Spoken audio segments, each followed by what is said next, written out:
I don't want to hear no more people complaining about students, athletes transferring. I don't want to hear it. I don't want to hear it about no more. I don't hear it. This dude, Kalen DeBoer, that dude didn't. The ink ain't even dry, and he already cleaned up his stuff. He was ready to go. Greetings and salutations, and welcome to the Odd Coaches Podcast. I am your host, Dr. Keith Adams, and with me today for this Throwdown Thursday edition, Team Captain for Life, Will Cotton. Will, how are you doing this taping day, sir? Doing great. The heat pumping. Cold outside. Heat inside. All right. So on today's show, in segment one, we'll wrap up the college season, Michigan, Alabama, what have you. In segment two, we'll talk about who got left behind and who got over because somebody got left behind. And in segment three, we will do a follow up to our NIL discussion with the NCAA meetings. But first, go Big Blue. Michigan won the national championship. But before we talk about the football side, NCAA President Charlie Baker said that Michigan's football national championship team earned the title fair and square, and that his organization's unusual decision to share information about cheating allegations during the season should help eliminate doubts about the legitimacy of the Wolverines' title. Um, Michigan completed the season 15-0, beating five ranked opponents. Harbaugh said his team could receive additional sanctions from the previous cases and the current cases. Uh, and Baker said he didn't know what those penalties might be or when they would arrive. He said the NCAA infraction team is working on finding ways to move faster with this process. In the sign stealing case, Big Ten Commissioner Tony Patetti had to employ a controversial interpretation of league sportsmanship rules. All right, so now that the president said we're good with Michigan winning the title as of now, Will, any thoughts about the Wolverines ending the season, hoisting the last college football playoff trophy before we move to 12 teams? First of all, congratulations to the Michigan Wolverines, to the kids who won it, to the coaches who worked hard, because we know this is not easy, even though people talking things like that.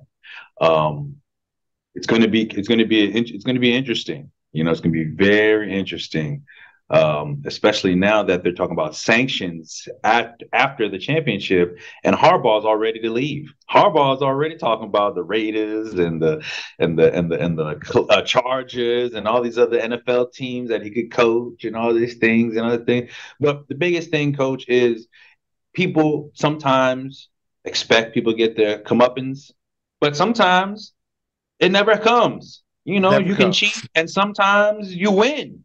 And then nobody cares about it. So at the end of the day, man, that's real life. It's real life. Sometimes you cheat and you get away with it, and then 10 years down the line, you might say, you know what? I think that was tainted. I don't think they should do that. But that's time how it works. But congratulations to the kids, congratulations to the staff, and congratulations to the fans who enjoyed the championship. And it was a great season for them. All right, and with that, let's move to the next few days. Alabama. Nick Saban retires. So let's talk a little bit about this. So Nick Saban officially stepped away after a combined 28 years as a college coach, the last 17 spent in Alabama. Now, Nick Saban is a coach who actually, in my opinion, did one of his better coaching jobs last season. So he can still do this thing at 72. However, it's a very time consuming job and the job is changing. And as Mike Krzyzewski left and old boy Roy Williams leaves and Nick Saban looks around and says, you know what? I don't need and his wife is very similar to my wife. Whatever you want to do, it's whatever you want to do. And he just couldn't commit to all of the things that come with coaching today's student athlete. So before we push him out the door and talk about Kalen DeBoer, any thoughts about Nick Saban leaving, sir? Congratulations to Coach Saban, legacy. I was there when it started, even at Yes, you were. LSU. And I remember ending it at Alabama. So it's great to see a great tenure coach. Um, personally, coach, he I believe he's what 70 72. ish. Yep, 72. 72. Yep. You get this paper that comes across your desk and it says you got to sign off on 26 Dodge Challengers and you got to sign off on 27 charges. And that's the straw for him, man. He's tired of it. I mean, he probably saw the budgets. He's like, I gotta give these kids to pickup trucks and charges and their jewelry, and we walking around campus, and they walking around. I see, chains, and it's he. The funny thing is, he probably saw that. He's like, it's no longer my era anymore. I can't. And I think he's also a little salty about it. I think he's a little salty. He'd like to grab talent, and he would have. I mean, remember there was a picture of him having like Kamara, Kenyon Drake, and a couple other guys, Derrick Henry. The guy would stack. But now it's like, why am I going to be the third best running back on Alabama when I could be the first one over in Texas Tech or Texas A&M? I'm going to play immediately. Why Yeah. do that? So NIL, and they can offer me money. you know. So it's just changing of the guard, man. And I'm glad he can leave out with any sort of controversy or any sort of bad things on his reputation. So congratulations, Coach Saban. Go off and continue playing Augusta whenever you can with your membership, and just enjoy your retirement, sir. Yes, and as I am fond of saying in my own life, just because you can do it doesn't mean you should do it. So maybe it is time to go. So with that, Kalen DeBoer has come in and replaced Coach Saban, and let me introduce you to him. He comes from Washington for the last 2 years, where he amassed a 25-3 record, led the Huskies to the 2023 College Football National Championship. Saban has already said he plans to retain an office inside the Alabama Athletic Complex, Will. So if he wants some help from Saban, he's right there. He did emphasize that Saban would have 100% access to everything Alabama is doing. Um, this guy has gone through the ranks. Although he's not from the South, he was born in South Dakota, got his coaching start in high schools in South Dakota, broke into collegiate ranks through Sioux Falls University. And from there, he went to Michigan, Indiana, the West Coast, and now he is at Alabama. So, with that being said, Will, as we close this segment, you got a new coach. The old coach is not far away and will be there as often as he likes, because you're not going to say the same and don't come. But yeah, any thoughts and any advice? No, I don't want to hear no more people complaining about students, athletes transferring. I don't want to hear it. I don't want to hear it about no more. I don't hear it. This dude, Kalen DeBoer, that dude didn't the ink ain't even dry, and he already cleaned up his stuff. He was ready to go. So I don't want to, and remember, there are kids that signed on to him who came out and watched it, and he said, "Hey, come play with me. I'm Kalen DeBoer. I'm nice. I'm 25-3 or 25-6, 25-3. I'm a winner." And we have kids going over there, and they're like, "Okay, well, cool." And then all of a sudden, out of nowhere, a job comes up. He leaves, and why you expect me to be dedicated to the coach that left? You haven't even hired a coach now, and you want me to dedicate myself to a school? That's no. I'm leaving. I'm leaving. So hey, Get the no bag, qualms. man. Get the Congratulations. bag. Hey, get the bag. Congratulations. Well deserved. It's not like he doesn't have a record that means he shouldn't. And to have a nice safety net underneath you have Saban right there. Being a show crony, just like, hey, hey, you want to come see Nick Saban? Look, now he's like a living museum. They're like literally when they're bringing the kids and they're showing them the program, like, oh, do you want to see Nick Saban too? And they'll bring him in the house and you say, oh, I'm Nick Saban. Like, they'll do a thing. He's not leaving, but he's also leaving. I get it. I get it. I get it. All Day to right. day stuff. He's off. He's not. Every 4 weeks he comes. Hey, how are we doing? Okay, keep it Great. going. All right. So, fans, with that, when we come back on the other side of segment two, we'll dive deeper into the boo boo faced kids at Washington, as well as rumors of going to Alabama, giving some people some pay bumps. You're right back on the Odd Coaches podcast. The CKA SAVE project is an industry leader in advocating for student athlete, academic, and athletic needs. Through academic and athletic enrichment, the CKA SAVE project is on the forefront of the issues facing 21st century student athletes. As student athletes continue to struggle to find a better balance between academic and athletic success, the CKA SAVE project offers academic and athletic services to support student athlete academic success, including academic skills assessment, academic and athletic consulting, academic monitoring, academic and athletic workshops. For more information or to schedule a free consultation, contact Dr. Keith Adams by email at cka@ckasaveproject.org. Welcome back to the Odd Coaches podcast in segment 2. Will mentioned it, so let's talk about it out loud. With DeBoer gone, attention turns to who's going to replace him in Seattle, Washington. So here's Washington State, Will. At Washington State University, and now at Washington University, you're going to the University of Washington. You're going to go to the Big Ten next year. You're already good enough to make it to the national championship game, and your coach says, "I'm good. I'm going to leave." He was 25-3 in his 2 seasons. Whoever gets the job, they got big shoes to fill too, because they're not going to go back to the national championship game. So actually, it's a good time to leave. Yeah. Washington hasn't historically tried to make a big splash in coaching hires. It doesn't have Nike money like Oregon. They already said they're not going to hire the offensive coordinator. So guess where he's going? Alabama.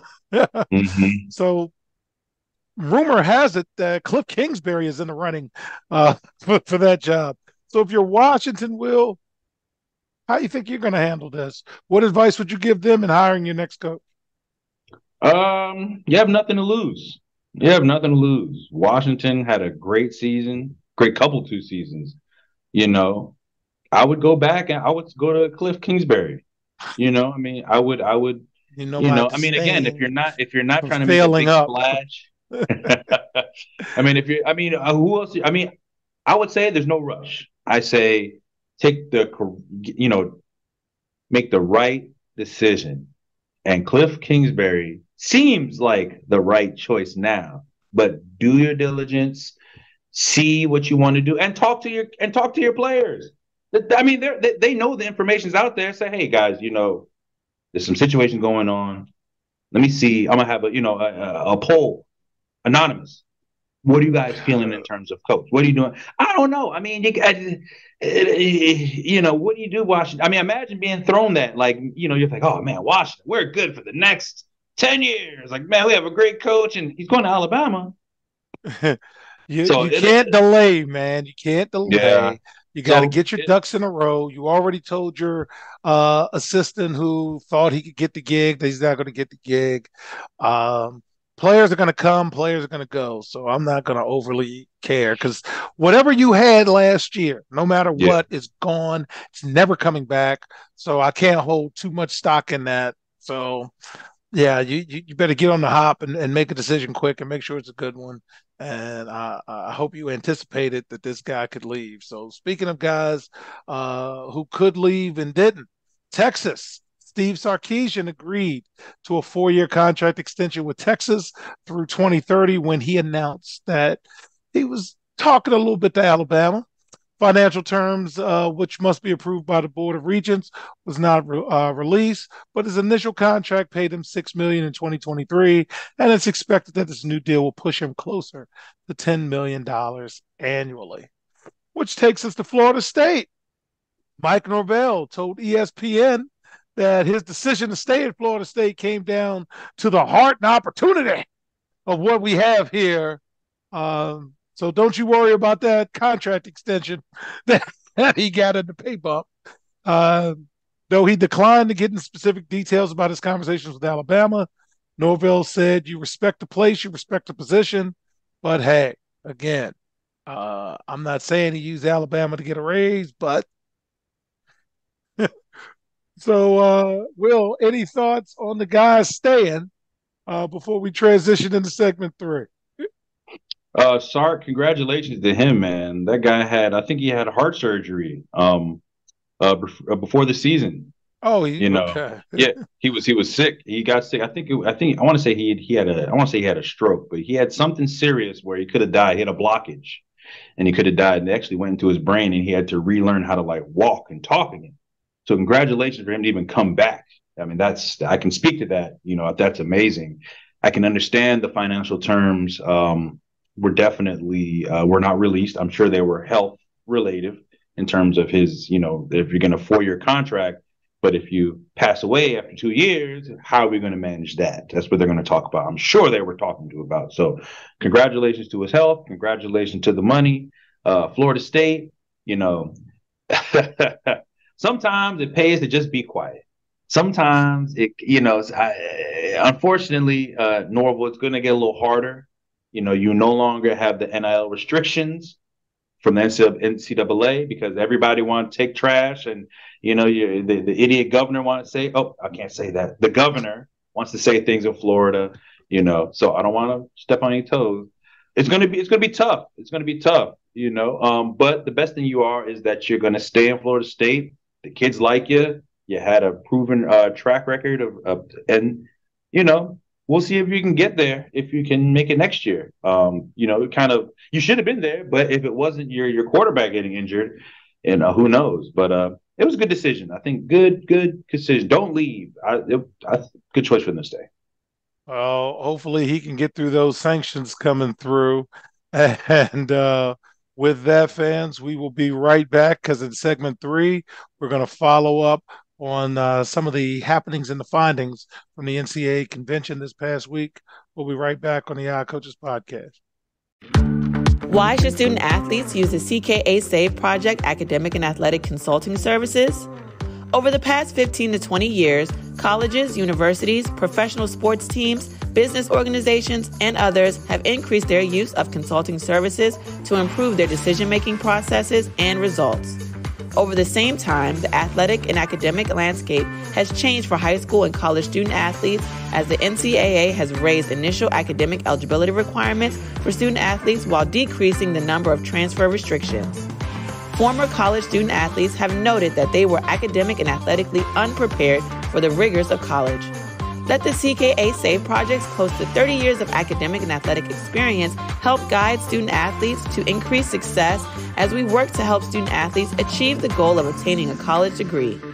For more information, contact Dr. Keith Adams by email at cka@ckasaveproject.org.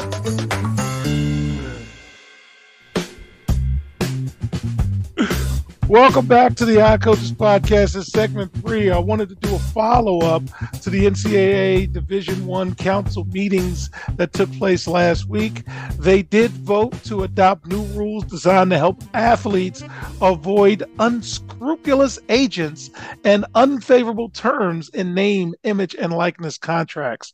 So, Will, starting in August, the NCAA will provide student athletes with standardized contract recommendations for NIL deals and aggregate data to help schools and athletes have a more realistic picture of the going rates for endorsement deals. In addition, the association plans to create a voluntary registry of credible and trusted agents that will be based largely on feedback from the athletes who have worked with them in the past. In addition, the council formally proposed new rules that, if passed, will be able to help facilitate deals between athletes and NIL collectives, a move that would likely return some degree of control over roster management back to athletic departments and teams on campus. The schools and any other associated NIL collectives will still be prohibited from negotiating deals with recruits or transfers before they enroll. The council is expected to vote on these changes at the start of the academic year after gathering feedback from school leaders. So, Will, you've had a chance to briefly look at this. What are your initial thoughts? Again, I think we've talked about this a ton of times. Not y'all, but they keep making these rules and regulations without the student athletes. And that is, it's not going to work. It's not going to work. I mean, to add be like an aggregator, somebody to, step in as a third party and say, well, I'm going to broker that deal. And not what, that creates a bias. That creates a bias, because imagine if somebody comes to you, let's say you're like a dealership. They're like, hey, I need an athlete from that's close, that's local, that we can promote us. Cool. Okay. I'm going to give you this kid. Well, what about this kid that, we saw them, volleyball or whatever. No, no, no, no, no. This football player, he's good. He'll sell you the trucks. I just don't think that they're using antiquated ideas that are gonna work. I mean, at the end of the day, these kids are like, why do I need you to help me? I broker my own deals, whether they be video games, whether a YouTube channel, it'd be an OnlyFans, it'd be, eBay's, or I'm selling sneakers or whatever, or a rapper, and I'm doing things like that. Why do I need your help? And they continue to they're just being like a parent. A parent like, oh well, how about I help with this? And maybe I'll bring this for you. And they're like, no, I can do it for myself, Ma. I can do it for my dad. Leave me alone. They're taking the wrong approach, and they're gonna shoot it down. They're gonna shoot it down. They'll say, "This is what we're gonna do. We're broke. We're gonna help out the students. We're gonna help out with trusted agents and voluntary registry and da da da da da." And I'm like, now you're just that's not what the kids wanted. They didn't All ask for right. that. So I use the phrase everything and nothing. While these changes represent a significant shift in NIL policy that previously tried to keep schools at a distance from endorsement activities, they may quickly become a moot point if the NCAA decides to adopt even more progressive changes as we move forward. So last month, NCAA President Charlie Baker proposed a far more dramatic new policy shift that, among other changes, would allow schools to pay athletes directly to promote their university through name, image, and likeness deals. Baker said that implementing these deals would likely have to come in tandem with help from Congress. He said his proposal was designed as a quote table setter to start a conversation rather than establish specific policies. The NCAA Board of Directors is expected to vote later on this week, probably by the time this comes out, on whether to formally begin discussing those changes. If they do decide to proceed, the changes can take place as soon as this fall. So moving forward, council members are optimistic that the rules put in place this week will remove some of the bad actors. I've always been fascinated with that phrase. There is currently no comprehensive source of public data to provide a clear picture on how much athletes are making. Aggregate and anonymous data shared by all NCAA members. There is no plan to share this information. So this could be a moot point. And will Morgan Wynn, an Oklahoma State softball player and one of the two athletes on the Division I Council, said the rules adopted last week were extremely necessary to help athletes navigate their endorsement opportunities. So there were two student athletes on this council. And before I get your thoughts, some additional items. The council also voted to adopt stiffer penalties for individuals who violate NCAA rules. Moving forward, coaches who are suspended will be required to stay away from their teams on days between games, in addition to missing game activities themselves. So no more coaching during the week and not being around for the game on the weekend. And schools who hire coaches with show cause penalties for past violations could receive penalties. And the NCAA plans to create a public database of individuals with a history of level 1 or level 2 violations. Will, that was a lot. Take it any direction you want to go. I actually like it. I like that they do have some ideas, some good ideas. Okay, no, they don't have all the ideas, but they have some good ideas. I think, stiffer penalties if you violate the NCAA rules. That may be, hey, looking at Georgia and their driving and their DUI and the speeding. So that's something that's going to look good. Morgan Wynn. I mean, let's keep it real. Oklahoma State softball player, you're probably not getting a lot of deals. Not a lot of people probably looking at you, probably not getting a lot of things. And there are a lot of other kids. I mean, volleyball and golf team, and there's guys who are not just getting looked at. And I think if we're going to make it fair and really going to create opportunities, that's a small piece of the pie that you can bite. I mean, that's a big appetite that you can do. Yeah. I think that they're doing something. They're doing something to protect. I know they're trying to protect the kids. But on the back end, the biggest issue is obviously controlling the money, because the money is creating things that get it kind of crazy. But they're inching, and they're going to find a happy medium where what they say, Coach, a good decision means no one's happy. No one's happy. So it's going to happen at some point, but it's inching. It's long. It's kind of, they're taking their time, but they'll figure it out, I think. All right. So as we close this week, we celebrate the life and times of Dr. Martin Luther King, one of my heroes, mentors, role models. I have read an exorbitant amount about him. I have studied him, being a Bowie State alum. And one of my favorite speeches from him, as I've mentioned throughout the week, is from the Drum Major Instinct. And the takeaway for me is everybody can be great because everybody can serve. And what do you need to serve? You need a heart full of grace and a soul generated by love. And with that said, this year, the CKA Save Project is embarking on a capital campaign to increase its annual budget so we can continue to serve as independent advocates for student athletes around the country. We're planning a formal rollout around President's Day weekend, so stay tuned for that as we get closer. Will, to close us out, any thoughts about the work we're doing that you'd like to share as we get ready for our largest capital campaign in our 15-year history? Yeah, no problem. All the stuff that we talked about, the foundational stuff starts with coaching stuff, CKA Save. That's where we learn with the students. That's where we build the foundation that they can go out and they can maneuver themselves in this new NIL world, and as well as getting their degrees. I mean, it's a great advocacy. But we're moving into a different business in terms of sports, and CKA can help manage that business that business ocean and figure out where we're going to go. So definitely a worthwhile project. Definitely come by, check us out, check out the merch. Come check out. But we're going to be out here doing our thing, and we're advocating for the student athletes and the parents. So great project, great work. I appreciate being part of it. Thanks, Coach. All right. So on behalf of our captain for life, Will Cotton, I'm Dr. Keith Adams, saying thank you for listening and or watching the Odd Coaches podcast.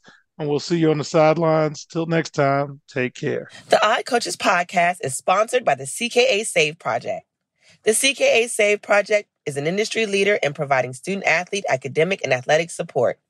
From assessing student-athletes' academic and athletic skills, to measuring and monitoring student-athlete academic progress, to improving student-athlete time management and organizational skills, the CKA Save Project provides wraparound services for student-athletes from middle school through college. For more information, visit us on the web at www.ckasaveproject.org or schedule a free consultation with Dr. Keith Adams by emailing cka@ckasaveproject.org. We hope you enjoyed today's show. The Odd Coaches podcast drops new episodes every Tuesday through Friday on most weeks. Make sure you subscribe to the Odd Coaches podcast on Apple Music, iHeartRadio, Podbean, Spotify, and YouTube. Follow the Odd Coaches podcast on Twitter and Instagram at Odd Coaches. Follow Dr. Adams on Twitter and Instagram at CKA Save Project. In addition, follow Coach Mike Francis on Twitter and Instagram at Coach Franchise, spelled Coach FRANCHIZE. For more information about the CKA Save Project, please visit them on the web at www.ckasaveproject.org. See you next time on the Odd Coaches podcast.